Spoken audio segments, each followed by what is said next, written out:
I'll probably lead with that. So how do you harness this potential? Insperity can help, from recruiting and onboarding to employee development and retention. Yep, that's what we'll do. We'll kind of go through that in the monologue, have that have the coach press conference. It was short, ready to go. What's happening, everyone on YouTube? Good to see you there.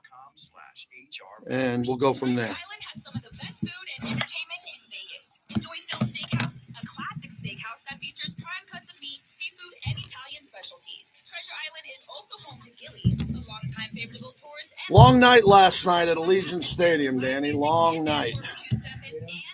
Yep. Check out their toughest cowboy competition every Thursday with $200 up. Yep, let's go. Let's do this. Parking is free. Visit Treasure Island and experience the best value on the strip. For over 20 years, the experts at LendingStore.com have provided consumers with quick access to lenders, and all credit types are welcome. Now, cash is as close as your phone and as soon as tomorrow. When you need cash, you need it now. So why wait? Got bills today? Get cash tomorrow. Well, you can support Surfer Bob whoever you want and you don't want. That's none of my business. You can do whatever you want to do. I got my opinions, and that's what this show's about. What I think about sports. Appreciate your opinions. Norv was in the booth last night. I sat right next to Norv. He was in the booth. You're listening to the JT the Brick Show, where the Raider Nation has come to sound off and react for over 20 years. It's the JT the Brick Show, broadcasting live from the Finley Cadillac Performance Studio. Raiders bring a blitz. He takes it off the middle, and he's wrapped up from behind. Max Crosby. Your silver and black home to sound off for over 20 years. Open at the 35, racing to the 20, 10, touchdown Raiders. And now, here's JT the Brick. Out of the gate, JT, as we begin a day, it's the aftermath of the loss on Monday Night Football as the Raiders fall to the Falcons 15-9 on national television last night, one of two Monday Night Football games. Welcome into the aftermath. We do really one show after a game. Win or lose, there's been 10 losses in a row. So I think you know where we're going on this. Wherever you're listening, we appreciate it. If you're watching this in a YouTube podcast, we appreciate you very much.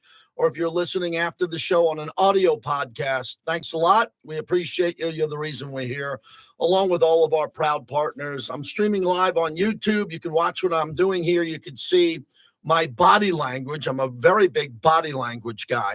You can see the tone, the intensity, and what I feel every day.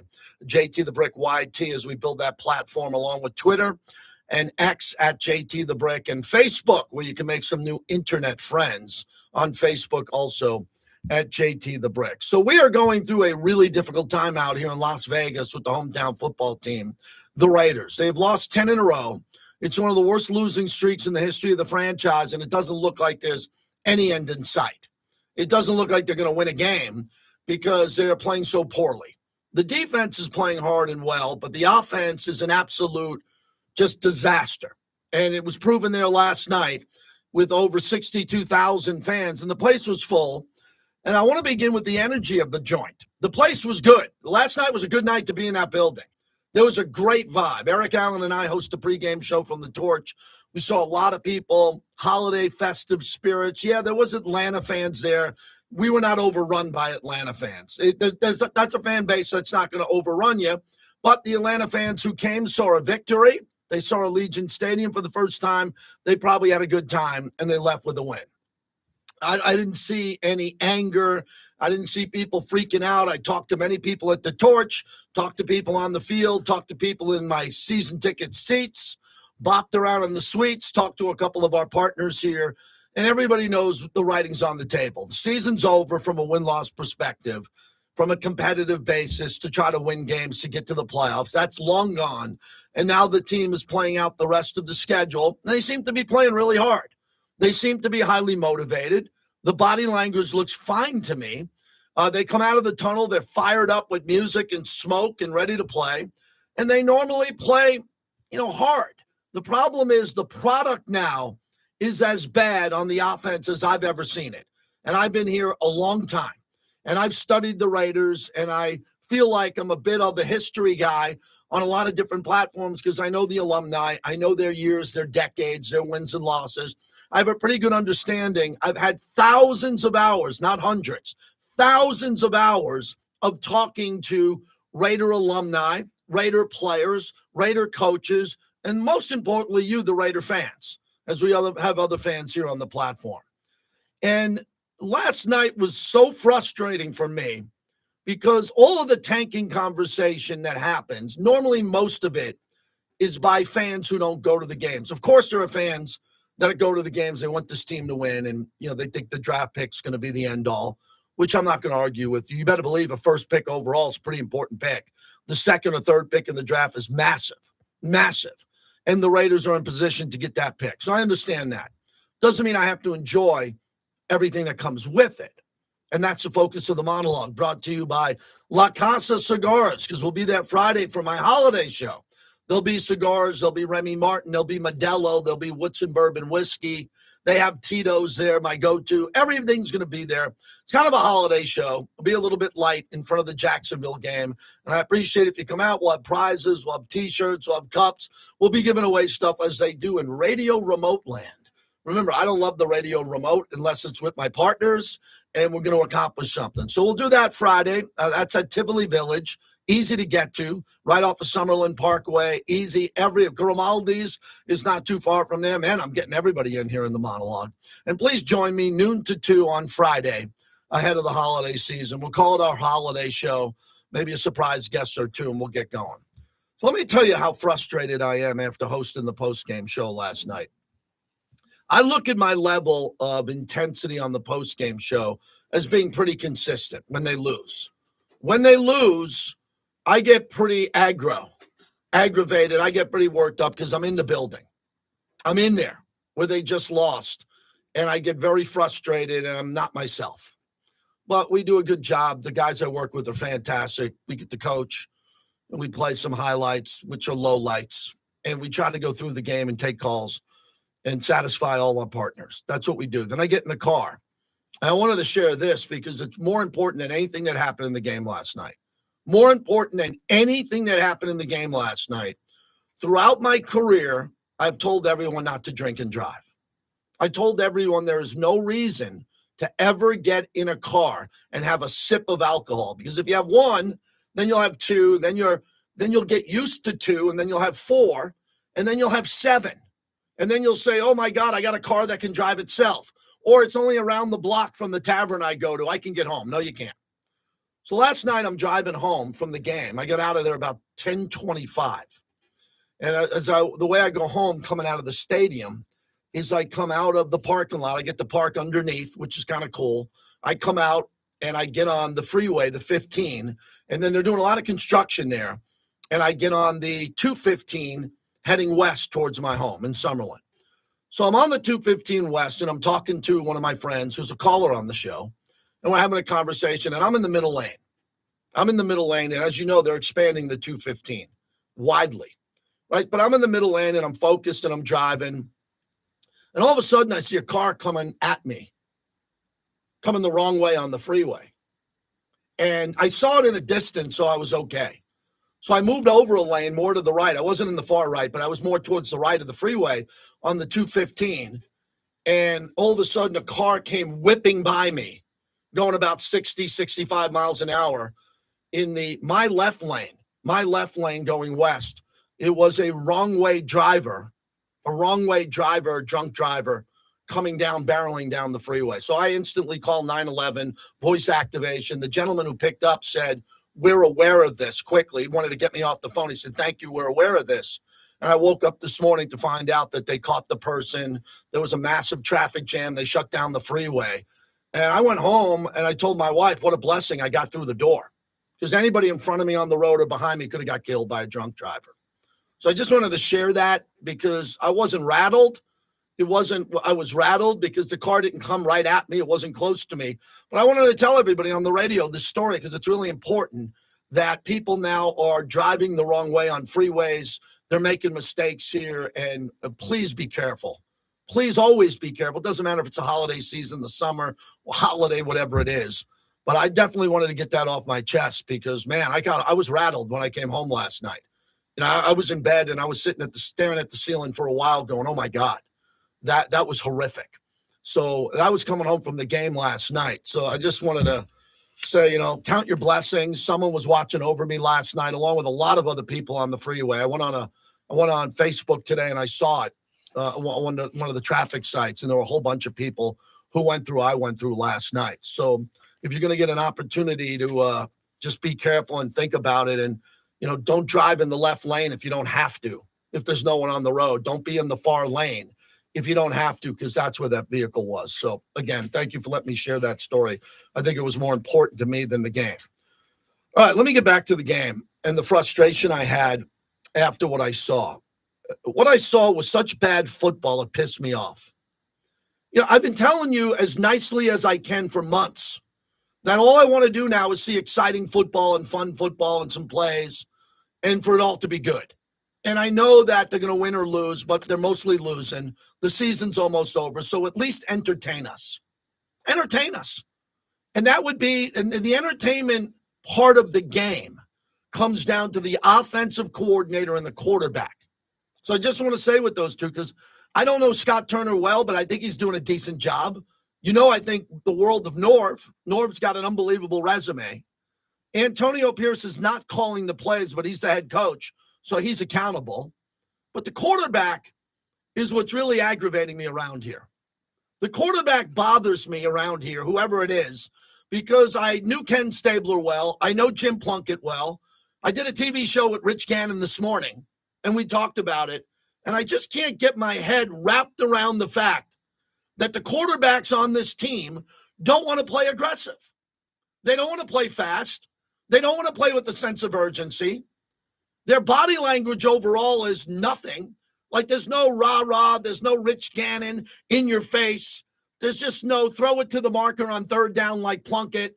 There's no swagger like Ken Stabler, who would come out of the tunnel and talk to the opposing cheerleaders and get their phone numbers and then walk over and just dice you and slice you. There's none of it. So I'm there last night, and when you're at the game, fans who don't want to win mostly are not at the game. And when the fans are at the game and they want to get a better draft pick, it's not life or death if they lose the game. When the ball goes in the air, every single fan last night at Allegiant Stadium that was wearing silver and black on that final throw wanted the ball to be catched. I promise you, I was there. When the ball's up in the air and you're sitting there watching it and you're at the game, your mind is tricking you, rightfully so, that you want the ball to be caught by your team. When you see a sack, you don't sit down in your seat and go, oh my God, man, that was a sack. We don't need a sack. We're tanking. No, it doesn't happen. When you're in the game, you're so immersed in the game, you want great things to happen on every play. So I went into it that way last night. And I was deeply bothered by a couple of things here, first off. Number one, what an amazing failure to Brock Bowers that they couldn't get him the football last night on national TV on Monday Night Football. I mean, how does that happen? 6 targets, 3 receptions. He's going for a record. He has an opportunity to go over 1,000 yards. You got to check that box before you come out of the tunnel. Before you come out of the tunnel, you got to make sure that everybody on that staff knows that if we're going to compete, and they are, right? So check the box. AP has them ready to play. That has never been an issue. Box number 2 needs to say, we are here to get Brock Bowers a rookie record that could stand the test of time. Everybody get that? Yeah, we all understand it. Well, go do it. Go do it. And every drive, assuming they're going to go 3 and out because the offense is really, really bad. The offense is so bad they can't score any day of the week. They had like 12 minutes in Baltimore, and that's about it. The offense is just inept, and they can't score. And it's unfortunate. They got good players. Jacoby's really good. Brock's good, right? Michael Mayer's good. They got good players. They cannot run this offense with any consistency, any juice, and they can't keep it going. So for me, it'd be pretty easy. Just every time you have a first down, you're guaranteed first, second, and third down. Even if you're going backwards the way this team tends to go. They go backwards. They don't go forward. First play of the game. A penalty. First play of the game. They practice all week in Henderson. The first play of the game, the first bleeping play was a penalty. How's that even possible? So they're going backwards. So even if they're going to go backwards, you decide that you're going to give it to Brock on either first and second down, second and third down. You just give it to Brock. You run the play to him. You might get a flag. You might get an incompletion. You could get an interception, but if you get it near him and you put him in motion and run the plays that you run, you'll probably get a couple of receptions out of him. So last night, Brock Bowers, I apologize to Brock Bowers. I spent most of the pregame show on it. I spent most of the week last week getting Brock Bowers the ball, and for whatever reason, they could not do it. And here's the problem with that. They know what I'm saying is true. They are aware of it. You're aware of it, and they still can't get him the ball. Wow. With everybody knowing this, remember me with Kelsey? Make sure you put your hands on Kelsey, and then they don't do it. And when we come back and we talk about it for 2 days and we go, wait a second, everybody knew that Kelsey had to touch the ball. I mean, we had to touch Kelsey. No one did. How could that happen? It's the same thing with Brock now. Brock is my debate with Kelsey, but on offense. Why don't we run in place to him? We got 2 wins.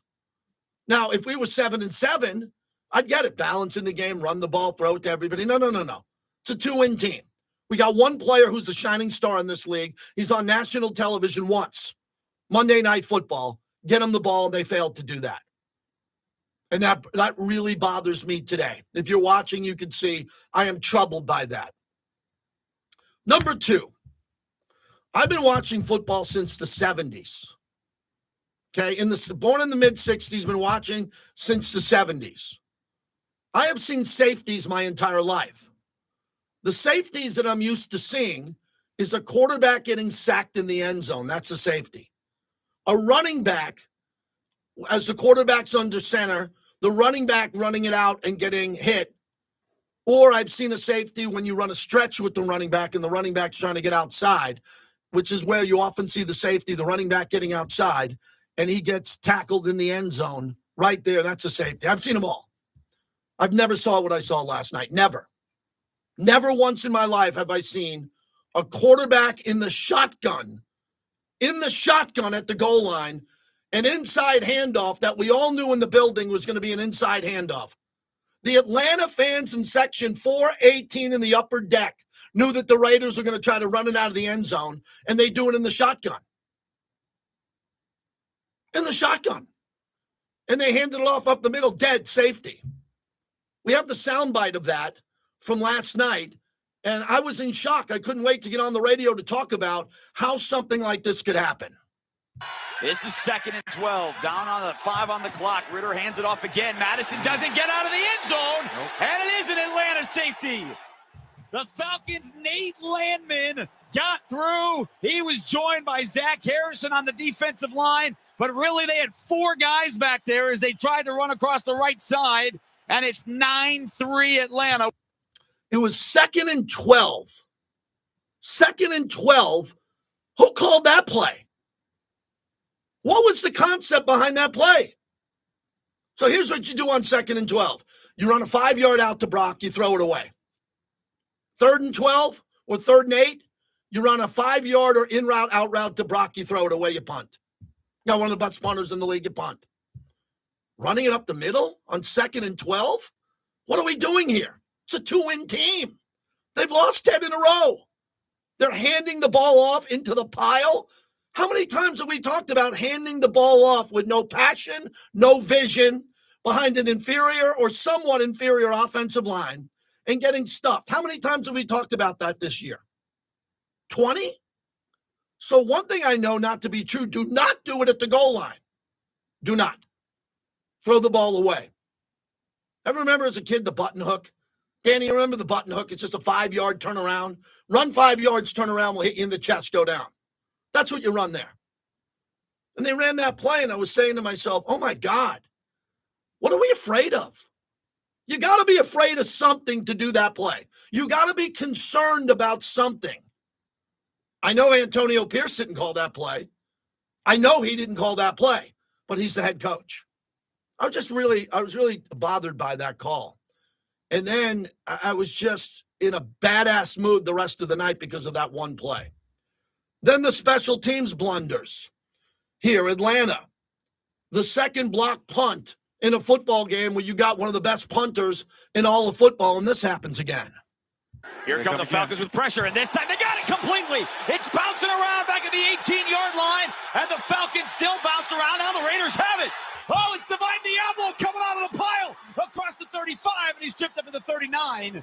And so Divine Diablo, if he was going to try to get a first down on the block, needed to get all the way to the 44-yard line. He didn't, but it was Kadarrell Hodge coming up through the gut for the second time. All right, so for the second time, they have that happen to him. Wow, that is bad. Rich Gannon told us today, you hear the interview every Friday, that if you have one block kick in a game, I'd never heard this before, it was amazing, you have an 85% chance to lose. One. They had three. They had a blocked extra point and 2 block punts. Here's the block extra point, the ultimate breakdown on special teams. Carlson's extra point is blocked. You gotta be kidding. What is going on with these guys today? We have not seen this type of stuff anytime throughout the season. Holes in the punt game, holes in the field goal, the extra point. So you hear that? That's Lincoln Kennedy. What's going on here? What was going on there last night? I know that some fans that I have to block, I literally have to block, who want to lose on purpose and want to be clowns and think they're funny when they say that. We don't talk to them on this platform. We don't. We try to avoid that. But there are some solid football fans, a lot of them, and many smarter than me, who can help me with this topic. What happened last night? Because I know that coaches don't coach this. I know the coaches are not a part of this, because if they were, Daniel Carlson and A.J. Cole would stop practice and go, no, do it again. No, that's not going to work. No, we have a gap there. We need to practice that again. Let's go an extra 30 minutes on our assignments here. So what happened last night? A lot of people are saying, young players in prime time, mistakes were made. Okay, I can live with that. I think that's fair. You're playing practice squad guys. You're bringing up guys. There's a breakdown in communication. Remember the breakdown in communication? Kansas City, the ball was snapped as the Raiders had a chance to win. That's a communication breakdown. Fielding a punt on the 3-yard line? Oh, my God. That never happens. George Atkinson was on the sideline with Fred Biletnikoff last night. George was a rookie punt returner. He wouldn't do that. That was like 50 years ago, right? Or 40-something years ago. So what's going on with this team? So as much as a lot of people are okay with the loss, a lot of people are sitting around saying, look, man, this is good. We're losing. We're going to have the number 1 pick. I know who you are. That's not my show today. My show today is, why is this happening? Why are the players making mental mistakes? Mental. Physical is you throw the ball to Brock Bowers, he drops it. That's a fluke. That's a physical mistake. Why are there mistakes mentally being made by professional football players and their coaches who are making millions upon millions of dollars? Mark Davis pays them not to make mistakes in front of 62,000 people. It's not going to be perfect. By no means. It's a football game. It's physical. Things happen. But why is this happening here? And, the last thing I'll say again is they had a chance to win the game on the last 2 throws. They did. And I got pretty emotional last night also because my buddy Rob Rivera, who passed away, was on the cover of the program. And I was texting his wife back and forth. And if they would have caught that Hail Mary, I would have gave all the credit in the world to Rob. Looking down, I felt like he was with me last night. I just had this era about him. He's on the cover. First thing I saw when I walked into the press box was his likeness on the game day program. And I was like, wow, I knew it was coming, but I kind of forgot. And I said, man, this is weird. And if they would have caught that Hail Mary, Jacoby Myers had his hands right at that ball. He could have highballed that ball and the Raiders would have won. And every Raider fan who would have been there wearing silver and black, wearing black, would have been jumping up and down, going crazy. Beer would have been flying in the air. Because in the moment, when you see that, you want to win. There's not many people saying knock it down who are Raider fans. If you paid the tickets, you were there for all that. You wanted to see a win. And as Rich Gannon talked about it with us, a win or two down the stretch, even though you want a draft pick, is really conducive to keeping the organization on pace. Remember last year, the reason Antonio Pierce got the job and went from interim coach to head coach is the team played really hard down the stretch and won games. They had the all-time scoring record of 63. They swept Denver. They beat Kansas City on Christmas. We're not even at Christmas. Look at what's happened from one Christmas to the next. Let's just round it off and say it's Christmas week. It's kind of close. Look at the win in Kansas City, and look what's happened now. I believe most of it's happened because of injuries. I really do. I know the quarterbacks aren't very good. They're not playing well. I know the coaching hasn't been great. It hasn't been great. There's been a lot of mental mistakes. There's a lot of young players playing. But I believe the reason pretty much the Raiders are in it, if you want a weighted average, if you wanted to make it 60%, 70%, 82%, I think the number is injuries. Because as I said earlier today, could you imagine if the Falcons were playing the Raiders and Aiden O'Connell was healthy, and so was Max Crosby, Kristen Wilkins, and Malcolm Kuntz? I mean, they win that game by 20. Atlanta had some injuries, but nowhere near the significance of the Raider injuries. So that's where I'm at. That's the monologue brought to you by PTs. They fuel the monologue 5 to 7, midnight to 2. That's the best happy hour in town. I'm moving on from this. I'm going to talk about a bunch of other things here. I'm going to get into the NFL MVP race, the NBA Cup, which is tonight. Dan Mullen getting the job at UNLV. But I have an obligation here on the flagship of the station to come in and give you about 24 minutes of Raiders content there. I gave you everything I got. You think I make this stuff up? You think I'm too soft? Did you watch the last 22 minutes? I think we're critical and we're fair. I want the team to win. I love the team. Want everybody to do well. Want everybody to have a great life on the field, off the field, the fans. But that was a really frustrating game because Atlanta was awful. God, Atlanta was bad. And the overall product last night was terrible. If you were a paying customer other than Billy Gibbons from ZZ Top in halftime, the nice woman who sung the anthem and the volunteers who were holding the flag, the great staff at Allegiant Stadium, the people that work there, work for a living, the overall product was a really bad product. I mean, I don't care if you go to high school football, college, or pro. We stick with the pros. I told Q when we walked in today, Q Myers is coming up after me. I thought the 3-0 loss to Minnesota was a better game than last night because the 3-0 loss to Minnesota, I don't remember 2 block punts, a blocked field goal, and a safety out of the shotgun. I remember just the Raiders couldn't score, and it was a defensive standstill, 3-0. That might have been the worst game I've ever seen. It might have been. It was pretty close. Can you recall a worse played football game than that? I don't. I mean, maybe there was.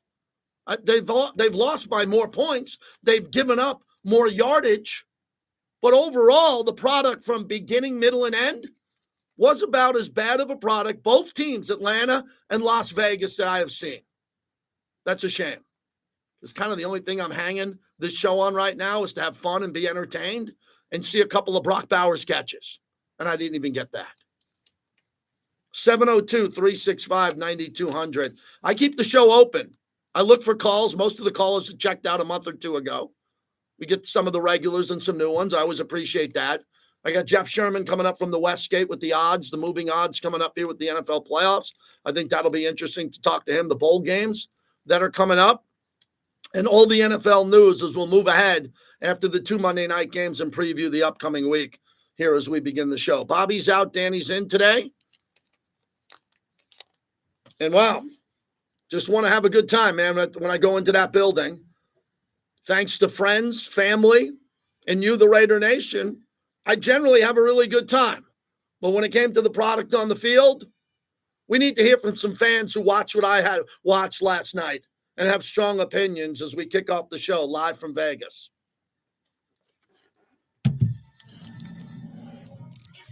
All right.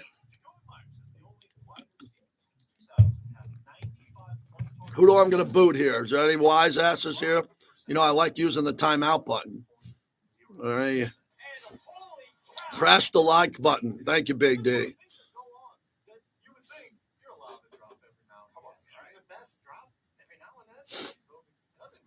The Morning Tailgate, weekdays at 7 a.m. on Raider Nation Radio, 920 a.m. Love the fight. Yeah, the fight's a big part of what the story is this year. If we didn't have the fight to talk about, what we'd be talking about? Have some fun, but always bet on black. Visit their 10 casinos across the valley. Don't let the game get out of hand. Please bet responsibly. Boyd Gaming is the official and exclusive local casino partner of the Las Vegas Raiders at Allegiant Stadium. Bring your friends, have some fun, but always. Oh, JT didn't say anything critical about what until they were gone. Oh, really? That's the way I do it, huh? Can't blame the hands that feed you. Yeah, Michael, you're not going to get a bourbon with me unless you pay me to sit down and have a bourbon with you when you say BS like that. So unless you're buying, and I'll sit down with anybody and tell them what I think. What do you think I just did for the last 20 minutes?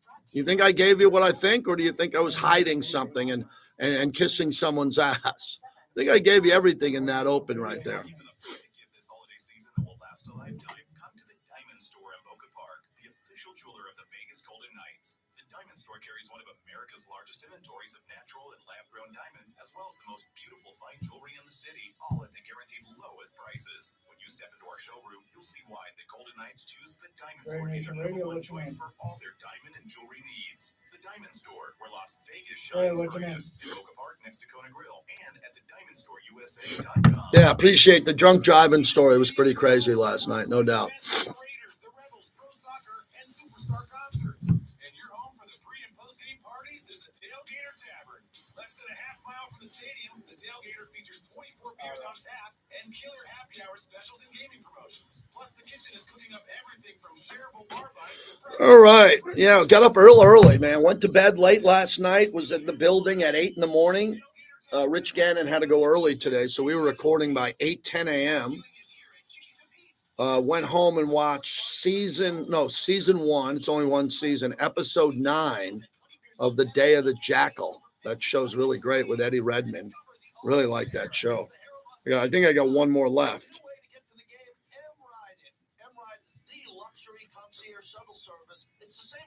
Hey, Pace, you still there? All right, we're going to get to you once we come back from break. All right, thank you. No more hassle parking, sitting in traffic, or waiting in long taxi or rideshare lines. M-Ride it, and you'll get in and out quickly. Reserve your ride at mridelb.com. Did you want to do one more break before Jeff? Yeah. That's mridelb.com. Yep. Promo code BRICK. We're back in about a minute. Okay. So we'll have to go to break in about like Yep. 4 or 5 minutes. Yep. Yeah, if he's running a minute or two late behind, we're pretty good. I'll break around 40, right? I'll get him up. You get him up at 45. Yeah. Yeah. Yep. You've been following the drone story, Danny? Not much. Not I much. don't know what's true and what's Right. not. Well, why not? You live in America. It's either true. We got to find out what's true or not, man. Either they're drones or they can't be the enemy. We'd shoot down the enemy. So they got to be our drones. I don't know. A lot of what I'm seeing says that people don't know what they are, but nobody's willing to do anything about them. They're just letting them fly. Just letting them fly. Coming back with the Aggro touchdown. Talking about 15 seconds. Fred Bolitnikov just texted me. He got his phone back. He lost his phone. He got it back. Capriati's Bobby, the greatest sandwich in America, is always with the extra and extraordinary. All right, here we go. Extraordinary. Try the Bobby bacon or add bacon to any of your Cap's faves. Bacon, it's happening at Capriati's Sandwich Shop. Gotta get the Raiders in the end zone here. 2:59 to go. Myers back on the field. Ritter the snap. Out to the right. It's thrown. It's caught. Turns the field. Abdullah dives. Touchdown Raiders. He caught it and spun around to the inside. And he lit a little jitterbug to get to the end zone. Amir Abdullah in. And the Raiders not done yet. 2:54 to go. Falcons 15. Las Vegas 9. Welcome back to the JT the Brick Show, brought to you by PT's, the best happy hour in town, 5 to 7 p.m. and midnight to 2 a.m. Jason Horowitz always calls a great game. Appreciate him on the call. And you hear what he said when the Raiders had the ball. Raiders got to find a way to score. They did. Abdullah's had a nice year. Where would we be without him? Sincere McCormick got hurt in the game. Eric Allen was in the tunnel when Sincere McCormick came through and passed him and said he was in pain. He was hurt. Everybody's been hurt on this team. The injuries are just multiplying. I mean, look at this. For an example, Aiden O'Connell comes back from a thumb injury. He gets a knee injury. He's missing games. Sincere McCormick gets the best opportunity of his life, of his young career. He gets hurt. I mean, just guys are dropping. They're dropping all over the place. Max Crosby getting season-ending surgery. All of this combined. Epps doesn't come back. Wilkins gone for the year. Malcolm Kuntz gone for the year. I mean, how many guys are out? And I know other teams have injuries. I'm aware of that. I'm talking about the Las Vegas Raiders. Their massive injuries has torpedoed the season. Torpedoed it. Just destroyed it. A 2-win team. I don't think they're a bad roster. I don't. But when the best players on your roster are gone for the year, it's tough to compete. The injuries have decimated this team. But they continue to play hard. Guys are getting reps in, but they're not winning games. And last night, I'm very critical because I just thought overall it was bad football. And when you're a football team and you play in front of fans for millions of dollars of gate receipts, you got to put on a better product than that. That was an ugly football game last night. It didn't need to be. Got to cut down on the turnovers and mistakes and penalties. Case Raider, start us off. What's happening? The only thing we can say about this, JT, we all watched it last night. As pissed off as you are talking today, everybody else is just as pissed off. But how can we look at this team and what happened last night and not say that maybe I don't want to say his name because I don't want to get hung up on, but maybe the man upstairs finally said, you know what, AP, you had your run for the year. We've seen enough. You don't get many chances in life to get the first pick in the draft. You don't get many chances in a career to get a quarterback when your team needs one, and you got two studs, JT. It's hard to say. We love your passion for wanting to say you don't want the team to tank, JT, but last night showed us what's going to happen. You don't down it at the three on a punt. You don't get blocked 3 times. You can't. Everything that was going on last night was scripted and told what to do. No, they weren't. Now you're losing me, man. Don't act like. Don't be a conspiracy theorist. You can criticize. Hold on. You can say you can question the coach not coaching well. Again, we have rules about firing the coach. We don't do that here. But you can criticize the coach. I did in the first 20 minutes. But don't act like it's scripted and they didn't block on purpose to block kicks and they were told to do that. That's not being a Raider fan. That's not fair. You're better than that. It is. You're right. But it's not fair. Not that many things can happen in one game to say, oh, that's just a coincidence.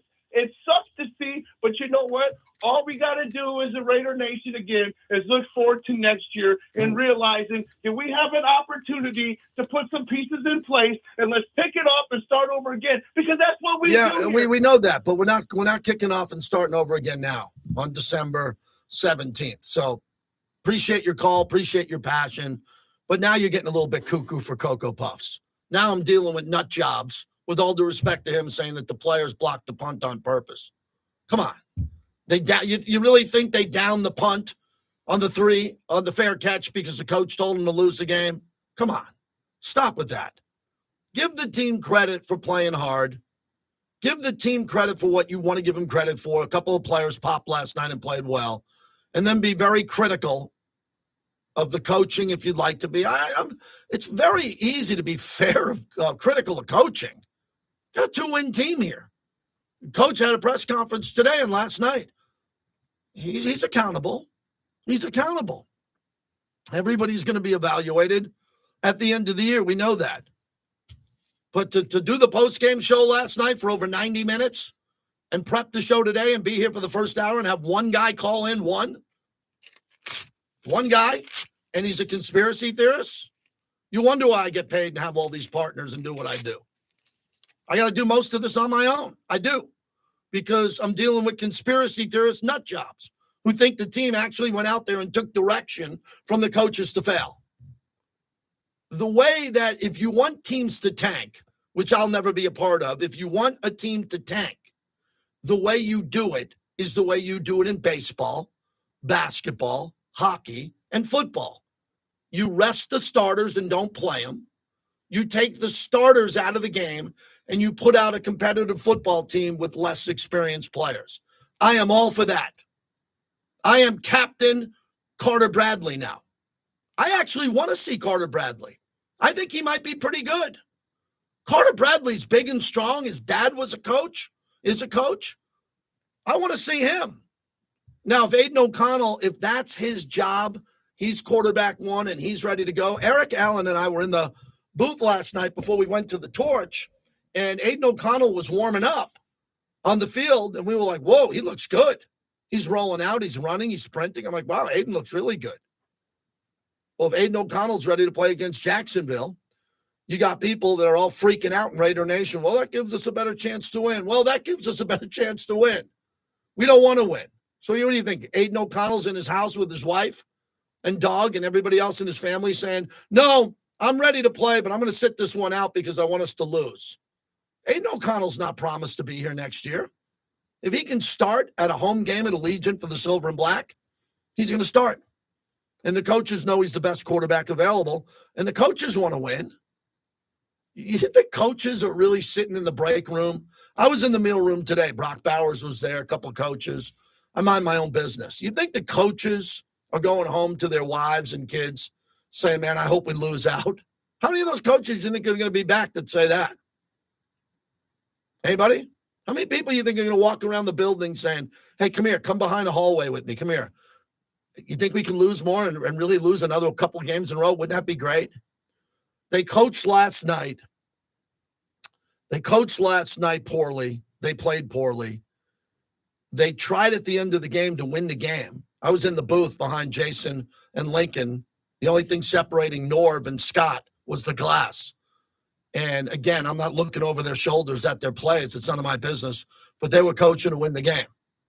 They had to go 80 yards, and they were trying to get in scoring range, and they did. They had an opportunity to throw it in the end zone and try to win the game. No one took a sack on purpose. They didn't run up the middle. But it's amazing, no matter what the regime is, no matter who the coaches are here, it's just amazing that the clock's always ticking.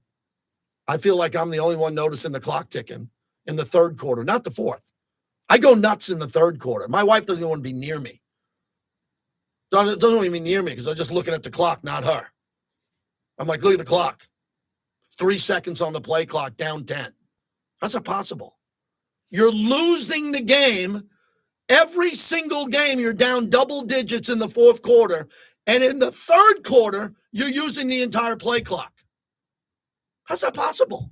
That is fundamentally flawed. Fundamentally flawed.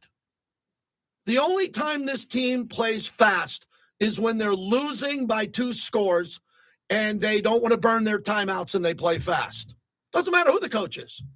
Been going on for years. The inability to call the play, have the play, call it, shut off the coach's headset, and run the play before the coach's headset goes off with 15 seconds left, and then run the play, and then complete the play, and have another play ready to go, and just run it again. Maybe they have too many plays, Danny. I'm serious. Matter of fact, that's an epiphany moment for me. I just figured this out. I believe that the Raiders currently have too many plays because they're talking about plays they shouldn't be talking about that don't work. Run the plays that work and run them over and over and over and over again. This holiday season,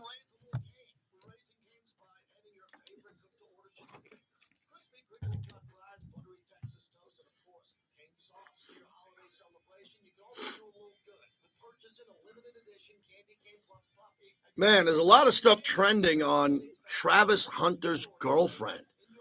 She had you play any of that on the show this morning? She's talking about why she's going through such a difficult time. Where a lot of people think she's with him just to do money. Yeah, that looks pretty accurate. All right, you got Jeff's number? Yeah. Okay, we'll do Jeff. Call him with about a minute out, and then We'll take him. We'll close out the hour. I'll probably lead next hour with the Pierce presser. I'll talk for about 8 or 9 minutes and then jump into that. That'll kill a segment. Okay. We'll see what happens. See if we can wake up the phones and wake up the callers. If you don't get any Raider fans calling in December, they're not going to be calling in June. But the good thing about this year is we're going to have a great offseason. I was talking to one of our partners about it. We got the combine and the draft.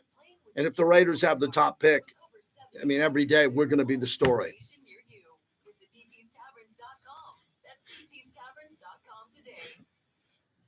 Do you know the most important factor in your company's success? It's your people. They are the heart of your business. So how do you harness this potential? Scaring can help. From recruiting, Rolling Stones. employee development, and retention. Rolling Stones. Stronger, more There it is. resilient organization.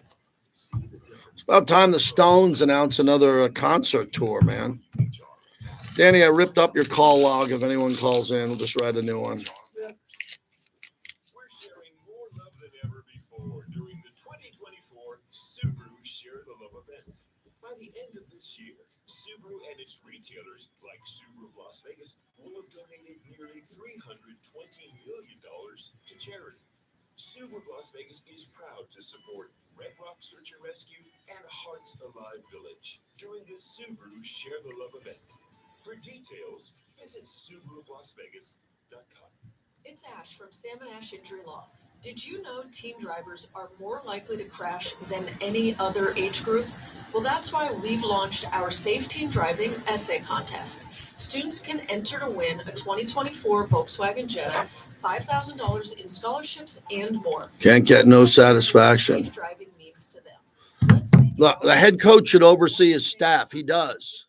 And the plays coming in, he does. He does. The head coach oversees everything.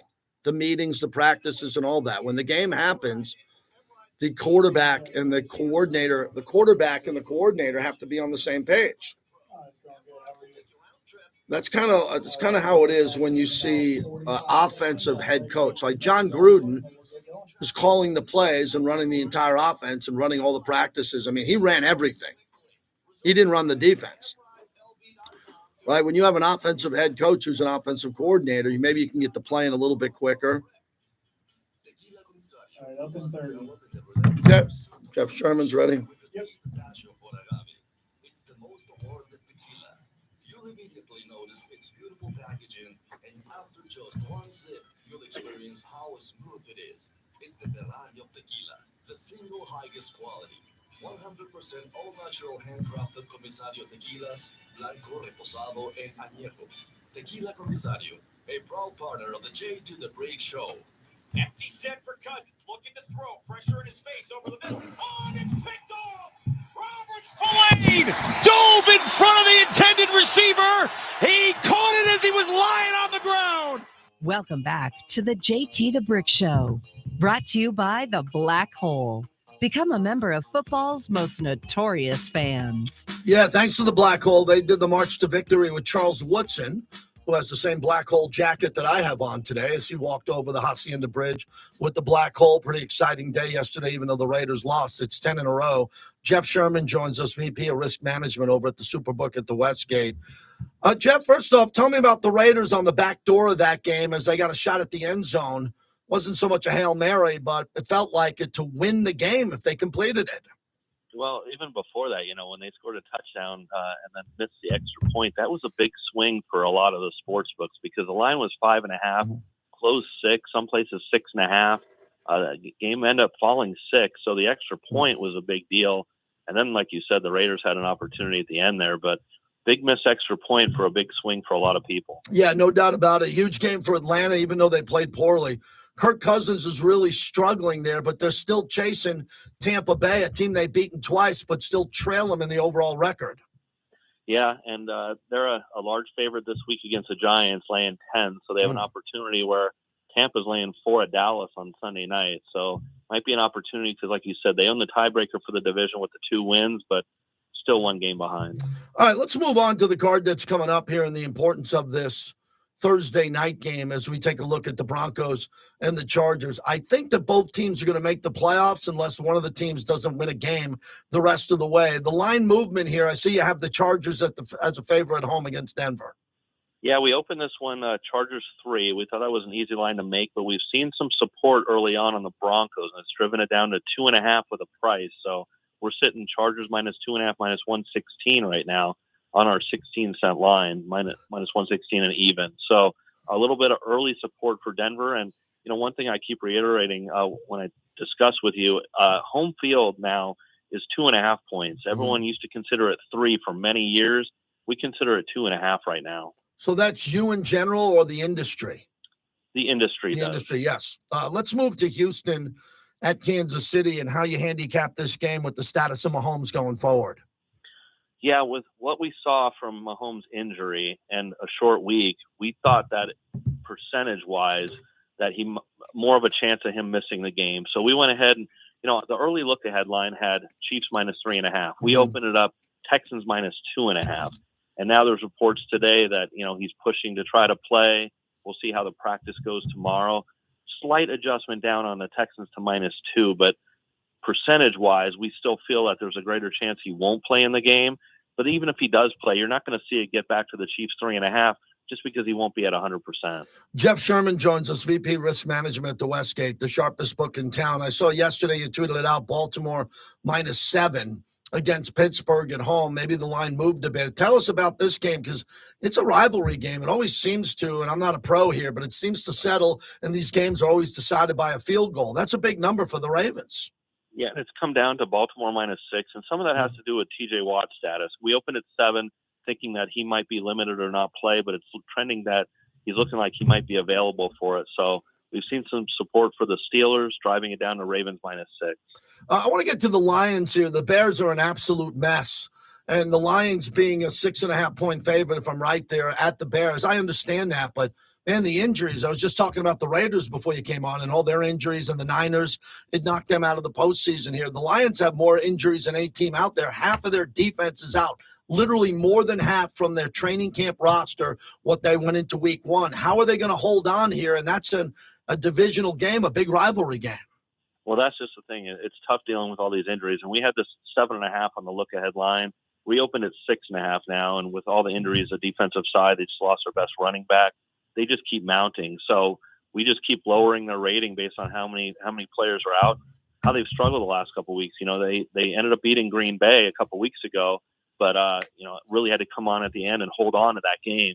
And then last week, Buffalo from the get-go was ahead of them. So a little bit of a struggle for them with all these injuries right now. Jeff, the Jets at home, I went back and watched that game. Devontae had a monster game. Aaron Rodgers is putting up much better numbers than most of the public would think here. And the Rams are fighting for the playoffs, obviously, the division here, and getting a home game as their favorites on the road at the Meadowlands. Yeah, we opened the Rams minus 3, and I've seen one-way Rams support. It's up to minus 3, minus 120, trending towards Rams 3.5. So the public likes to fade the Jets the way they've been playing and struggling against the spread. And right now, with Rams a short road favorite here, and you look to next week, the Jets after this game, they have to travel to Buffalo, and we just opened that one, Bills minus 10.5. So tough times for the Jets right now. Wrapping it up with Jeff Sherman. Jeff, tell me what UNLV is playing for in this bowl game here. Obviously missing the playoffs here. Brand new coach in Dan Mullen. Odom goes away. Players that might be in the portal or not. Again, very difficult to handicap a game like this, but it seems like the Rebels and their leadership is really excited to put up a big number here.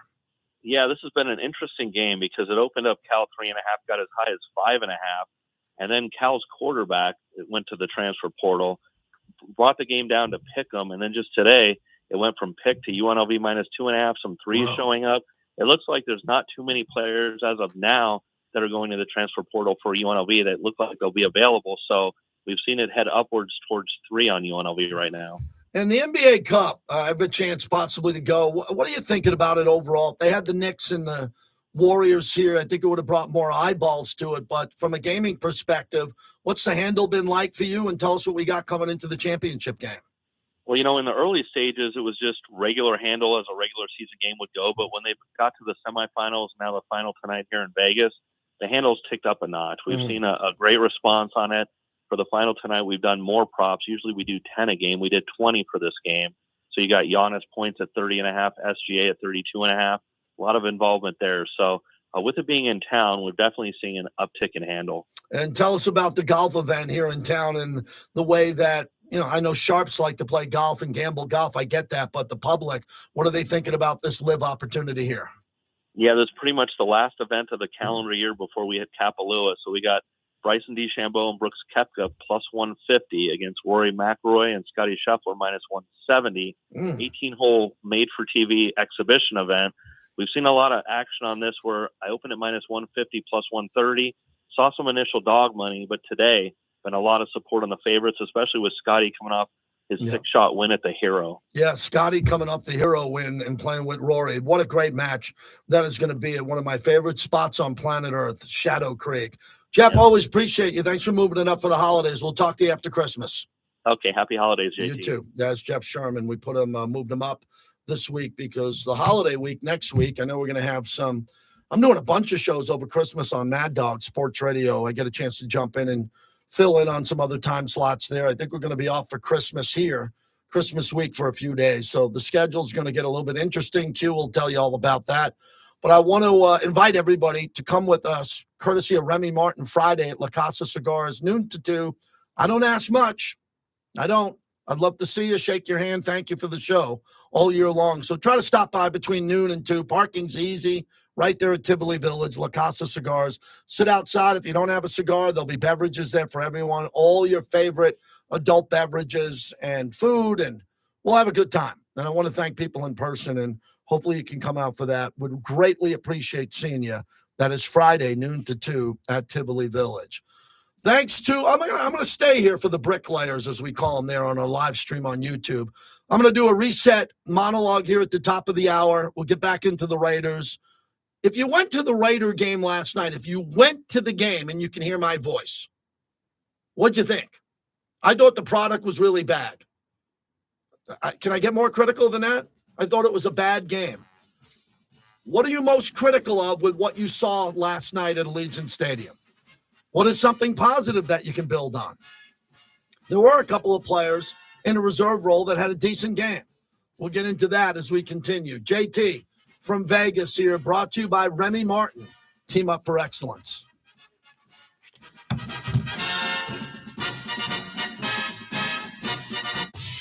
Ready to go bowling? Bowl games this week, Tuesday through next Monday on 12:30. My son wants me to do a Happy couple bowl of other season topics. to you and yours. Here, and Brought to you by Paul Paddle Law. It's not about the injury, it's about the recovery. I promise you that. Gambler's bonus hits again. On On August 27th, Mark hit 4 threes, clearing his Gambler's bonus 4-of-a-kind bingo card for over $11,000. Thank you, my Mark friend. hit big, and so can you with Mi Gambler's amigo. bonus. It's why you play the How great of a game. job does Harry Ruiz Sundays do are on for that? football inside the Latino Suncoast. podcast. Step into the future of sports betting. Experience mega wall-to-wall screens, massive stadium seating, All right, Danny, just have the state-of-the-art AP audio, ready. and exclusive VIP Cool. seating for the epic game day experience. Get Oh. food delivered right to your seat for the ultimate fan VIP treatment.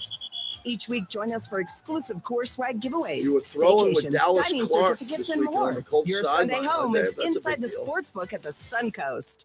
There's a new way to get to the game, M-Ride it. M-Ride is the luxury concierge shuttle service. It's the same bus the players use, so you can ride like a pro. M-Ride will take you round Walt, trip. it's all from about Circle the of draft. Palms to Meaningless Allegiant talking Stadium about or other shit. T-Mobile Really, Walt? Arena. So why don't No you more come in here and do hassle this show parking, and talk sitting about in other traffic shit? or waiting in long taxi What or do you want to rideshare do? lines. Talk about the M-Ride draft? We it, don't and even you'll know get what in and bleeping out pick we have, quickly. Walt. Reserve your ride at What do you want to do? You want to do like 2 MRideLV.com. days of Use draft promo talk? code Then I'm BRICK. done. That's If I do MRideLV.com. 2 days of draft talk, I have no Promo code shit. BRICK. I'm Get done. My ready show's for over. football I gotta season call all at my Chickies and clients and Pete's, tell them that ESPN's I gotta number give one all their sports money bar back. inside the all-new I Sahara get 2 Las days out of the Vegas. draft because we don't know who their Chickies and draft Pete's is. features We don't know what world-class their food, draft pick's gonna be. unbeatable drink specials, and But we're 20 gonna cover beers on football, tap. Walt. If you don't Feel like it, the you energy can of bail, every play on baby. 50 big screens Bail. with a premier sound system. Discover Sahara Las Vegas, Yeah, home Meredith to didn't have a award-winning good dining, game. chic lounges, a stunning casino, and free parking always. Visit SaharaLasVegas.com for more info. If you're looking for the perfect gift this holiday season that will last a lifetime, come to the Diamond Store in Boca Park, the official jeweler of the Vegas Golden Knights. The Diamond Store carries one of with my America's buddy largest Black inventories Hole of Rob. natural and lab-grown diamonds, as well as the most beautiful fine jewelry in the city, all at the guaranteed lowest prices. When you step into our showroom, you'll see why the Golden Knights choose the Diamond Store to be their #1 choice for all their diamond and jewelry needs. The Diamond Store, where Las Vegas shines brightest, in Boca Park next to Kona Grill, and at thediamondstoreUSA.com. Portisubs fans, upgrade your meal. Add chips and a drink for just $2. Make it a combo for just $2. Visit portisubs.com now.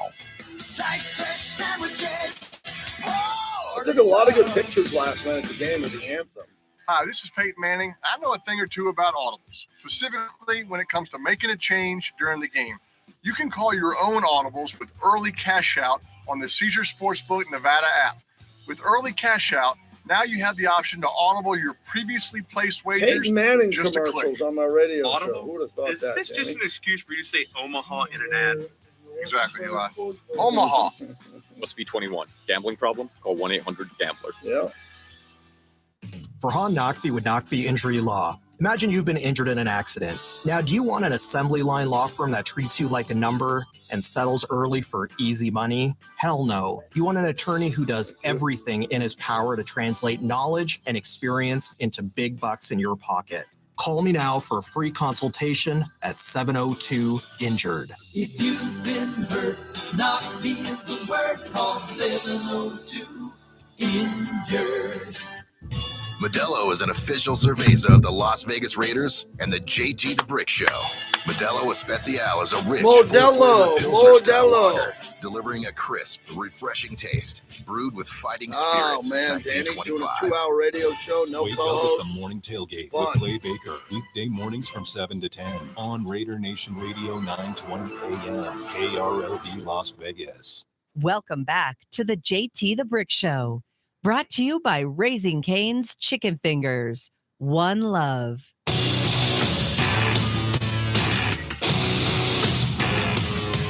It's the JT the Brick Show, broadcasting live from the Finley Cadillac Performance Studio, your silver and black home to sound off for over 25 years. And now, here's JT the Brick. Hour number 2 of the show are brought to you by Raising Cane's Chicken Fingers.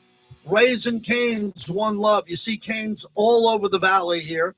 You connect them with UNLV and the new head coach, Dan Mullen, that was just announced. That's a big deal here. I'm a Caniac. My sons love the box combo, and we're always talking about what they do over the holiday season. Cane's gives back in the community. Raising Cane's Chicken Fingers, one love, as they kick off hour number 2 of the show. We spent the first hour being highly critical of the Raider performance in the 15-9 loss at Allegiant Stadium. I thought it was probably the worst game that I've seen played at Allegiant Stadium. Most of the games we've played at Allegiant Stadium, we've had some great games. Knocking the Chargers out the last game of the year to make the playoffs. Putting up 63 against the Chargers. Beating Lamar Jackson, Drew Brees. Big games. I mean, huge games. But not every game lately has been good. And many of them have been uncompetitive. This was another competitive game. But it was competitive for all the wrong reasons. It was competitive because both teams stunk up the joint. Neither team played well. And Atlanta was just holding on for life. What was crazy about Atlanta, Kirk Cousins they gave him $180 million. Danny, they gave him $180 million, or was it 140? Someone in the chat, because we get the chat, it's like having a Google team here for me. I think Cousins got $180 million on that contract, but there's only one more year of guaranteed money. So I said it this week, Danny. I thought Cousins could be the quarterback of the Raiders a couple of days ago. If they wanted out of that deal, and they did a Russell Wilson Atlanta, which meant they ate the contract, and then the Raiders could get Kirk Cousins for pennies on the dollar. That's what could have happened with Russell Wilson. But, Danny, I don't know how much you watched the game last night. Kirk Cousins was awful. He got old overnight. He's no longer competitive.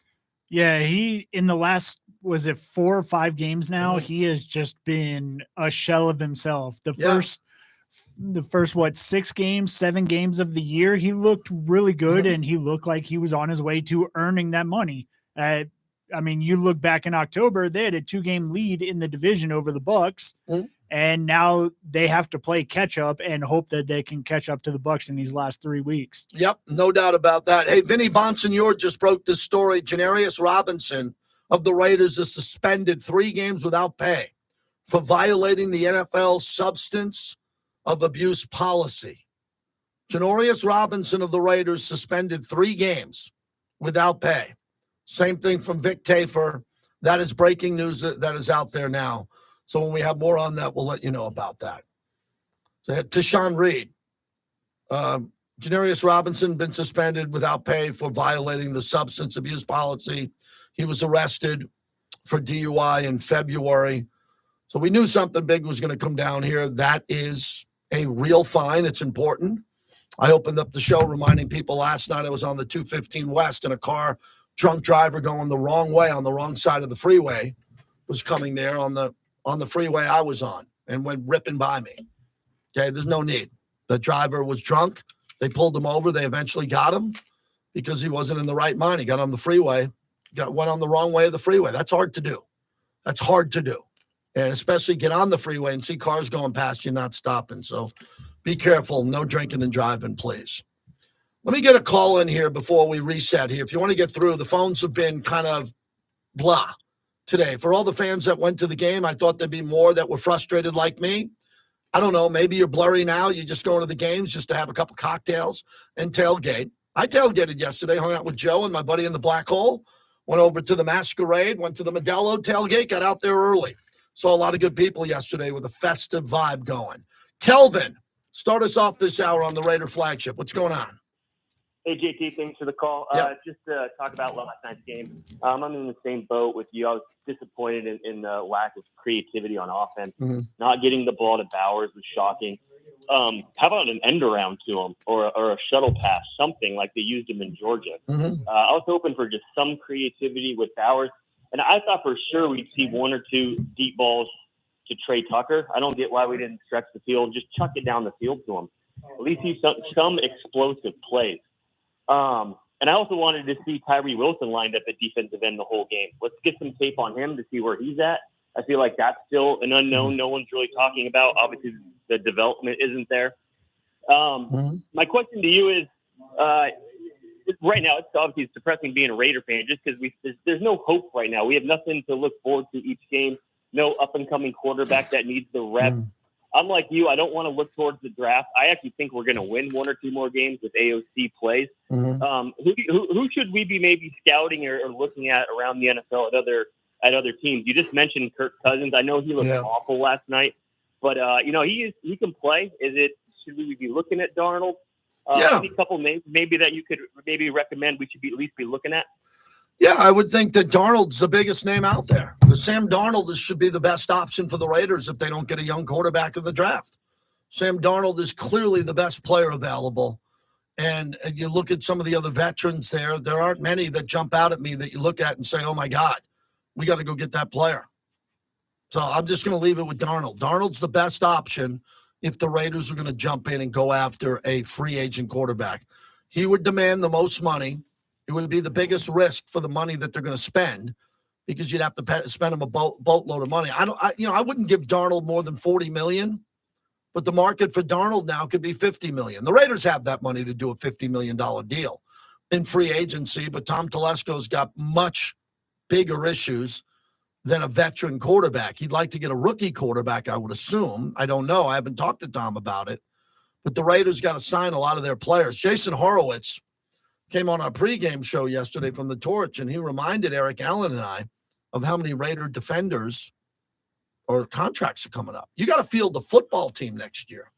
If you don't re-sign some of these Raider defenders, you got to go out there and sign 5, 6, 7 more from other teams. I'm talking starters. I'm not talking backups in regards to what they're going to do. Do you want to bring back Nate Hobbs? I'm good with that, but for a price.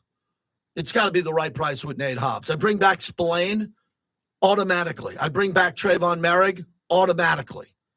I like Adam Butler a lot. I like the defensive line because Wilkins is coming back. What do you do with Malcolm Kuntz? I love the fact that Malcolm Kuntz was going to have a big year this year. Then he got hurt. He never played. So what type of deal can you get for him? Man, Tom Telesco is going to be busy. He's going to be really busy coming up. Bo, thanks for waiting. It's the aftermath of the Raiders' loss. How'd you say it? Well, I just wanted to talk to you a little bit about what I saw. I wasn't real happy about. I mean, you get so frustrated, you feel like the back of your head's going to blow off as you continue to watch this team. But just in regards to Antonio Pierce, here's the thing with him. With the two quarterbacks that we had, he never had a chance going up against Andy Reid and Sean Payton and Harbaugh. And it shows because we're 0-5 in the division. I understand that. And I mean, if he fires Antonio Pierce, he's still playing John Gruden. He's still playing Josh McDaniels. And now you're going to be paying three guys who aren't even in the building. I don't think, Mark Davis has a wellspring full of money. I mean, what I would do is you're either going to get Shedeur Sanders or Cam Ward out of Miami. He's got the defense figured out. We got a really good defense, and we can keep guys healthy and sign a few guys. But, and get rid of those two quarterbacks, go out and hire a high-quality offensive coordinator, get rid of the Turner family, and start from there. I would give him one more shot. But even though I'm not blaming it all on him, but he is the head coach. He's got to take some responsibility for this. I mean, that's just the way I feel about it. No, it's a very go ahead. Well, one more thing, and I know you're going to light me up for this, but I'm ready for it. The last 5 or 6 years, what has Mark Davis done except run this franchise into the ground? Goodbye. He hasn't run the franchise into the ground. Mark Davis made one of the most explosive deals in the history of sports, bringing the Raiders to Las Vegas. The revenue is insane. What else has he done? Have you seen what Mark's done with the charities and the Raider Foundation? Do you understand how much money Mark spends in the community for people in need? You say, what else has he done? I could sit here for 2 hours and tell you what Mark Davis has done. He's done a lot. He's gotten out of the way of football. He's paid the coaches. He's paid everyone, like you said initially, trying to make the team better. And when he's not getting it done, he tells you. He's very disappointed with what's happening on the football side when it comes to wins and losses. But, when you say, I know you're going to blow me up for this, then why do it? Why sit here on Mark Davis's flagship station? You can criticize the record all you want. Mark's aware of that. He's at the games. He's on the field. He talks to fans. But to say, what else has he done? What a slap in the face that is to the Davis family. You obviously don't know what he's done. And you maybe should follow around the league and what the owners think of this brand, how global it is. The Super Bowl came here. What else has he done? He brought the Super Bowl here and built a football stadium with the help of a lot of other people who helped him along the way, who I often point out. He does tremendous charity work. He writes some of the biggest checks in town. He's a philanthropist, cares about his players, cares about the alumni more than any owner I know, was able to get in front of the Pro Football Hall of Fame and petition them to get all the passed on dead players their rings for their families. He did that. So, yes, what has Mark Davis done? He's done a lot. But he's in the firing squad here with fans, the coaches too, because you want to win games. That's it. Mark has flaws and he brings them up. And Mark knows that there are things he can't do that other owners can do or what his dad was able to do. And he's trying to hire people around him to get it right. And when Mark sees that it's not right, he quickly makes a decision to try to make it better. So that's what I think Mark Davis does here. That's what I think he does. I think he does a lot. And from a business perspective, it's one of the best business moves in the history of sports. But our goal is to win games. Just win, baby. Mark's up next. You're the next caller. Mark, appreciate you calling. Where are you calling from? Yeah, good afternoon, JT. Mark from Michigan here. Thank you, Mark. Obviously, was not at the game last night, but I'm a longtime subscriber to NFL Sunday Ticket and a loyal Raider fan since 1974. Just really 2 points, if I could, sir. First one is I absolutely, as a man and as a Raider, I love AP. I think he is perfect from a personality and passion perspective. Perfect fit for the Raider organization. My concern is and I know he's a rookie coach. I know he's going to make some errors, but there just seems to be so many recurring issues, whether it be on-field coaching, strategy, whatever it may be, assembling a staff. I hope he can make it. I hope he can grow into the coach because I really believe he typifies the Al Davis Raider mentality. But I do have concerns. And then I guess the second point I would make, and I'd love your comment on, being from Michigan, but being a lifetime Raider fan, I'm encouraged by Mark Davis bringing in the Tom Brady's, the Richard Seymours, because if you pay attention to the Lions, what Sheila Hant Ford, the new owner of the Lions, did is she brought in Chris Spielman to be an advisor, and that she understood she was not a football expert, and having that kind of presence, if it's properly channeled, can absolutely turn an organization around. I've seen it firsthand out here. So I'd like your feedback or perspective on those 2 points, sir, and thank you for your time. And Appreciate Merry Christmas and Happy Merry Holidays. Christmas to everybody. Merry Christmas, Happy Hanukkah, Happy Holidays to everybody out there. Appreciate that. We'll be saying a lot of that as we always do from the bottom of my heart. Look, I bumped into Richard Seymour Friday night. I went to the dinner with the Bolitnikovs, and Richard was there at Circa. We bumped into him as we were outside in the VIP, what do you mean, the Uber line. And Richard was there with his family. What a nice gentleman he is. Really engaging. He's now a minority owner with the team. And I agree with what you said. Mark's trying to bring people in who are going to help win. That's it. He brought in Mike Mayock and John Gruden to win. He did. He brought in Josh McDaniels to try to have the Patriots' success of an organizational hierarchy with Dave Ziegler from the Patriots that they thought would win. It didn't work out. Then he gave AP an opportunity because the team won for him last year. They're going through a tough time here. Antonio Pierce, you'll hear the comments coming up. He was asked about Mark Davis. Everybody's trying to win. And all Mark could do is if he sees it's not working, he can bail on it in anything when it comes to football, players, a quarterback, a coach, do whatever he wants to do. He's going to make that decision on his own. And he's going to also lean on people and talk to legends and alumni. But Mark's his own man. He'll make his own decisions going forward. No doubt about that. Trent is up next on the flagship. We're rolling today. Good to hear from everybody. Go ahead. Yeah, hey, great listening to your show here. It's a great show. Hey, I've been a Raiders fan since, probably over 40 years ago, since they played in the Coliseum in Los Angeles. And in all my years, I've never seen a worse coach than Antonio Pierce. And the day that he's fired is going to be the best day in Raider history. And, my friend, if you like the show and you listen to it, hold on. Put him on hold. No, look, he's yelling at me. He's a planted call. Don't hang up on him. See, this is a plant. This is a phony phone call. This is a guy who came in. I've been doing this 30 years. I love your show. Everything's great. And now he's getting crazy. He's breaking the rules, fire the coach. And he tried to sneak in and do this, but I'm very good at this. I'm not very good at many things, but I was a caller, and I was the best caller in the country, so I know how to get on hold and get by someone, and I was a stockbroker who could get by any secretary, anybody, and get the leader on the phone. So let him continue right now as he's yelling and screaming at me. Go ahead. it must be about a half-inch big. Oh, there he goes. Now he's making fun. Look at this guy. Danny, what's our address here? It's 8755 West Flamingo. Okay. Just want to make sure. It's 8755 West Flamingo. See if he's still there. Is he still there yelling at me? It's still yelling. Why are you yelling at me? Why can't you talk to me like a man?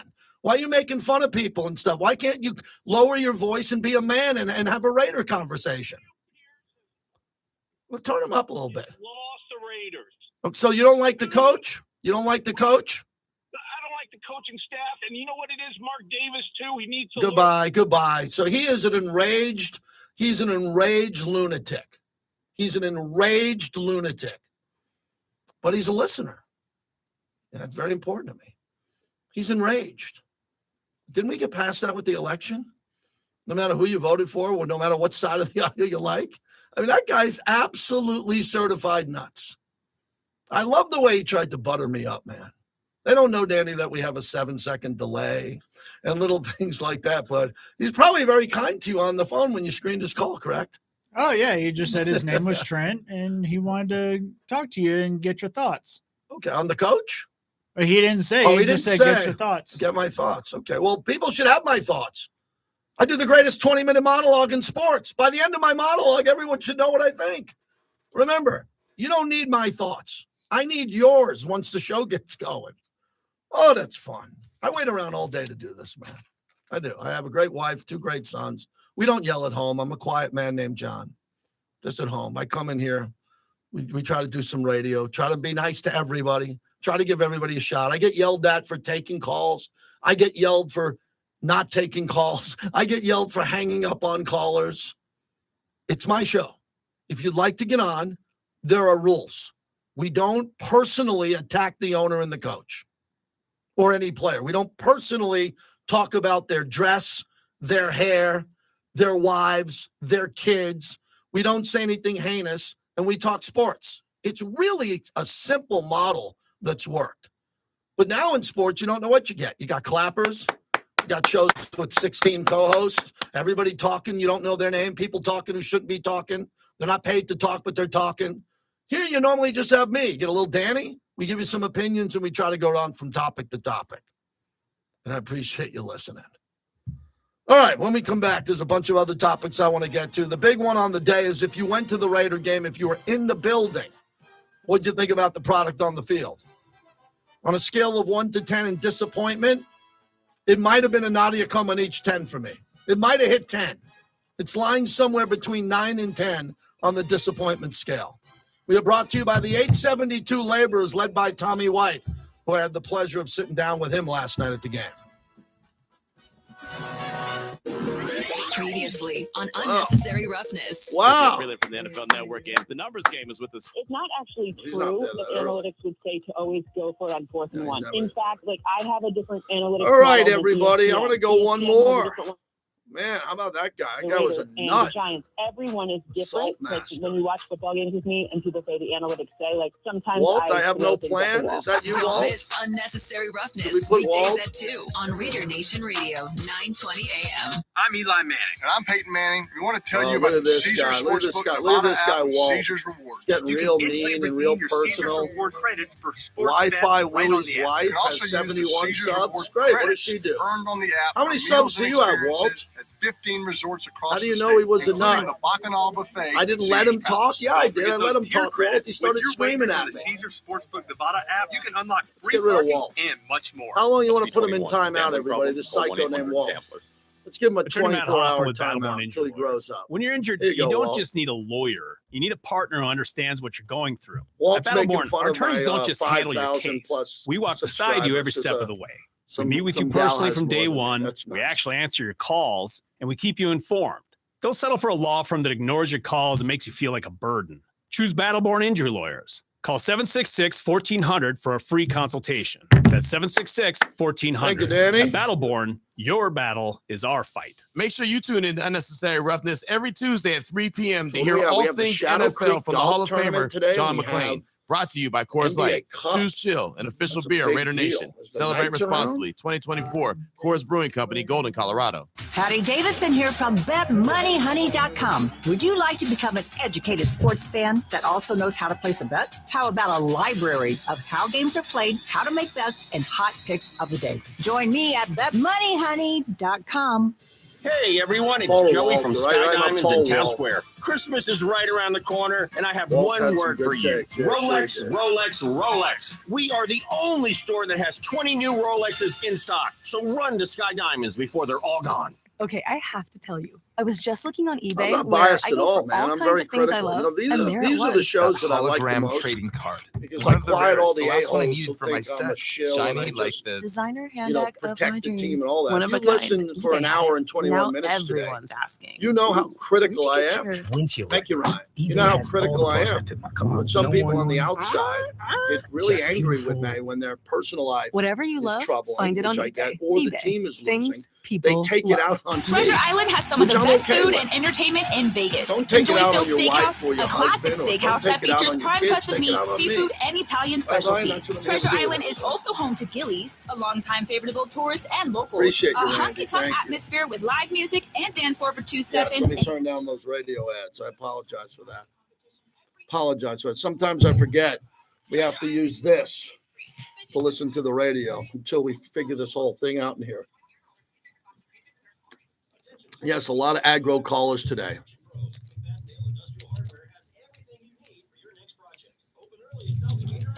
You see, and I appreciate you, Michael, understanding the business side of the team. If I got fired from the team and wasn't on this radio station, you wouldn't hear from me again. So some people would want to hear that, but I wouldn't. I want to be able to have a career and a job. So we're not assholes. We don't treat the team poorly. We work for the team, and we have a business relationship. It's real adult shit. It's like the adult stuff that you do in life when you're not unemployed and you don't want to pretend to be on the radio, but you are on the radio. So that's what we're doing here. We're just trying to run a business. I'm not doing this for fun and a hobby. I'm doing this to make money and put people on the radio. Kind of the reason why we did this YouTube thing. It's a slow march every day to try to get it bigger. That's why I help from it. Papa works for the Niners. Yes.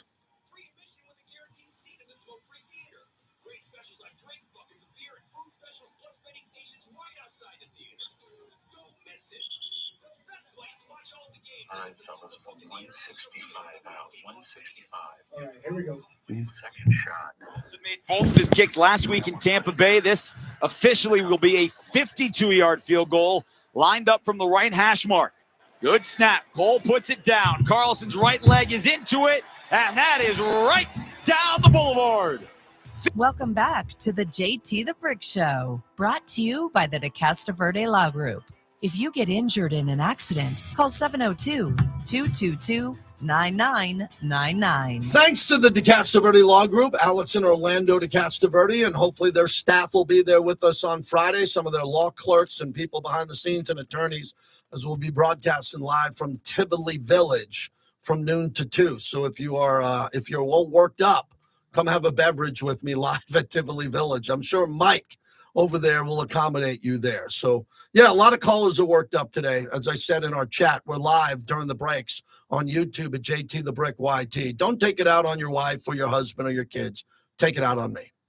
That's what we're here to do. If you want to blame anyone, blame me, and we'll handle that well. We'll get it out. Exercise your demons if you're not happy with the outcome of the game, because you're not going to talk this way to the coach. You're not going to talk this way to Matt Crosby. So let it out. Let it out. Vent, as we say. And go from there. I thought the crowd was good last night. People were asking me how many Atlanta fans were there. A lot of Atlanta fans, but it wasn't an Atlanta home crowd. It wasn't. There were plenty of Raider fans there. Raider fans have all the tickets. Some of them sell their tickets for money if they don't want to go to the game. We're eventually going to get to the point, and it's only going to take winning. The only thing that's going to fix this is winning, where Raider fans don't sell their tickets because they want to be in the building and they want to win games. That's what we're hoping to see go forward.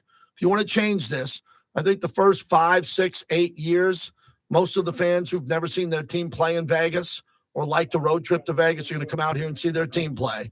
And then after the Raiders start winning playoff games, which I think eventually will happen, hopefully sooner than later, then Raider fans will take up 85% of the fan base there, like most stadiums do.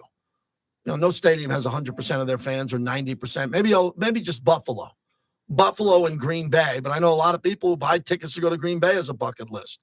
Vegas is a different animal because it's just the sports and entertainment and gambling capital of the world. There's just too many people coming out here in a good way to want to do stuff. There's so many people coming out here because they want to have fun and they want to be entertained, and they throw in a football game or an NBA game like tonight. You don't think we could sell tickets in this town with the Vegas NBA fans? You think Vegas has enough NBA fans to sell out T-Mobile? No chance. So fans come in from out of the country to watch, stay here for a couple of days, catch a football game, and catch an NBA game tonight. And that's what's going to happen. We're still a young professional sports city. No doubt about that. Speaking of the NBA Cup, I wanted to mention this with the final tonight. I don't even know who's playing in the final, nor do I care. The NBA Cup is a money grab to try to get the players engaged to play hard in the beginning of the season when the product is at its worst and nobody is interested in the NBA, because the league has become a league of three-point shooting, a lot of unrecognizable players, and stars that decide when they're going to play or not. So Adam Silver and the league came up with a big sponsor to come up with a television show called the NBA Cup, just like coming up with American Idol, and then The Voice ripped off American Idol.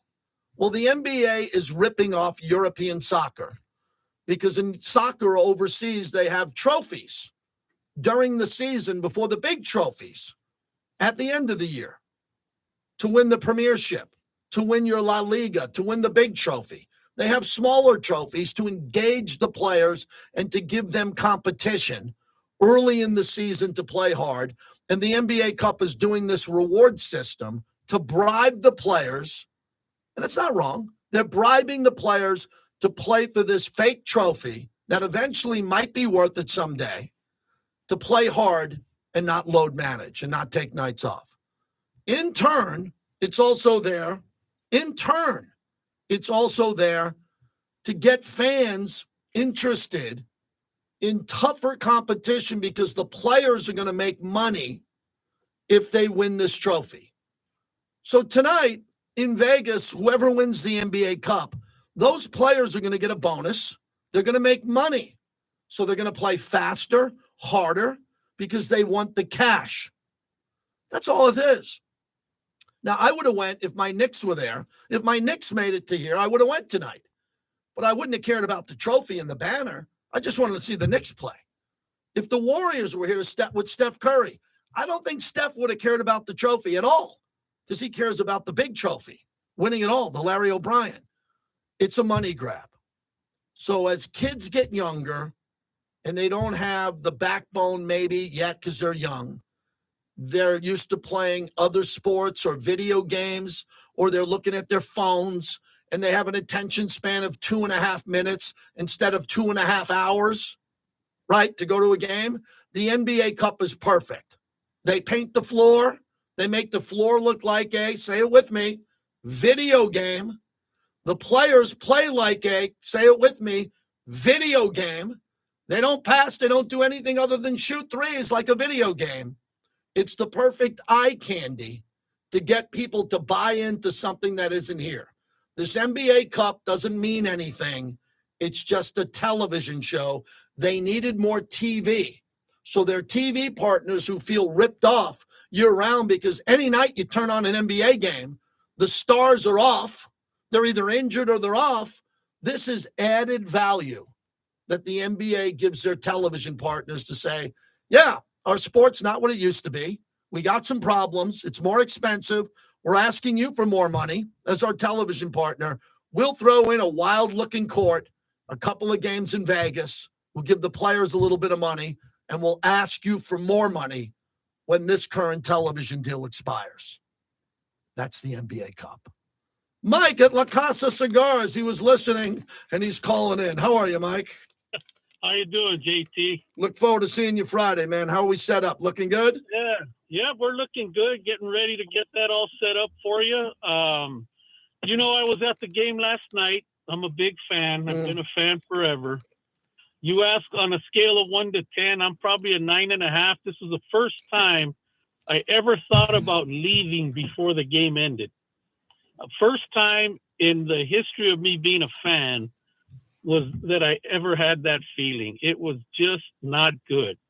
You know, I hope we get I hope we're in the hunt for a decent pick. And I know we have a nice second round pick that maybe we can move up with, but I was very disappointed in the play. Not special teams has never been worse than last night. I mean, I just didn't understand that, but you know, it's great seeing you. I'll always be a fan. I'll be at every game. I'll be handing out cigars at every game. We'll host your show this Friday. Looking forward to having everybody come out and having a good time. We'll have some nice drink specials for everybody, and hopefully we'll get another win before the season's out. You got it. Thank you so much. Appreciate you, Mike, from La Casa. Great friend, and his wife, Sandy, good people to me. A great partnership that we've had with him, and he's just invited you to come out for our holiday party. That is Friday, brought to you by Remy Martin, Woodson Bourbon Whiskey, all of our partners. We kind of tie up a few in that and have a really good time. Appreciate it. So, you know, I talked about the level of disappointment in the game. The level of disappointment for me was just on the fact that it was a poorly played game. It's not, notice me, I'm the host. It's not personal. I'm not taking a shot at Antonio Pierce. I don't think he coached the game well because he and his staff had a bunch of special team mistakes. They had a safety on offense. They had 2 punts blocked and an extra point blocked. Does anybody think we're giving the coach in the newspaper an A? You know, they have the grades. Anybody think we're giving him an A or a B? No, we're not. Highly critical of what happened last night. I just know they don't coach that way. So it's difficult for me, is knowing in the building how hard they are, and they dot every I, cross every T, and they want to win. And then when they play really badly, you got to go on the radio and tell everybody that they played really badly. And we've done that a lot this year because they've lost 10 in a row. Antonio Pierce spoke to the media earlier. It's about 5 minutes. I think it's worth your time to listen to what he said as the media jumped in on a Zoom call earlier today. That Aiden went through an on-field workout before the game yesterday. Do you feel like he's in line to be able to get back out there against Jacksonville, and/or has maybe Desmond earned a chance to get another start? Yeah, he had a good workout. Just wasn't there quite yet to put him out there in that position. So we kept him as emergency quarterback, and I would say he's trending upwards to playing this week. AP, as you watch these losses all come for multiplicity of reasons, is there something behind the multiple different reasons that you're putting your finger on and identifying? The number one problem is turnovers. Number two would be execution in situational football, third down and red zone on both sides of the ball, and then penalties. Those are things that's kind of been an outlier throughout. But that's not to say that that's been the case in each and every game. There's been moments where we've had really good moments on third down and in red zone. Go back a couple weeks against Kansas City, we held them 1-5. Last night, third down, we did a really good job versus Atlanta. But then there's other opportunities where, again, we have a opportunity, we get a turnover or